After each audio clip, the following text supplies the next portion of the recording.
Good morning to all of you. So you have to set SMART goals for the preparation of UPSC. SMART అంటే ఏంటి? S అంటే specific, M అంటే measurable, A అంటే achievable, R అంటే relevant, T అంటే time బౌండ్గా ఉండాలి. ఉదాహరణకి S గురించి మాట్లాడదాం. S అంటే స్పెసిఫిక్. నేను టోటల్గా ఆంథ్రోపాలజీ సిలబస్ అంతా చదివేయాలనే బదులు ఒక ప్రైమేట్స్ అనేటువంటి ఒక చాప్టర్ తీసుకొని నేను 1 వీక్ లోపల కంప్లీట్ చేయాలి అని అనుకుంటే బెటర్ కదా. సో అలా మీరు ఫిక్స్ చేసుకోండి స్పెసిఫిక్ గోల్స్. సరే మీ M అంటే ఏంటి? మెజరబుల్. నా ప్రోగ్రెస్ ఎలా నేను చెక్ చేసుకోవాలి? So how you have to check my progress? So నేను పర్ డే నేను ఒక 200 MCQ చదువుతాను, అలాగే నేను ఒక 1 వీక్ వచ్చాక ఒక 15 MCQ చేస్తాను అని మనం ఉండేటువంటి ప్రిపరేషన్ని మనం చెక్ చేసుకోవడానికి మెజరబుల్గా ఉండేటట్టుగా ప్లాన్ చేసుకోండి.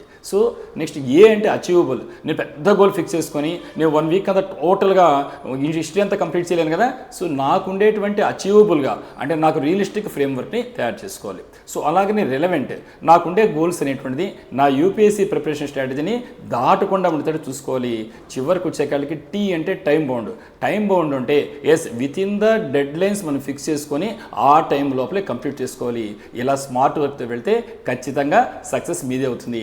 I wish you all the success.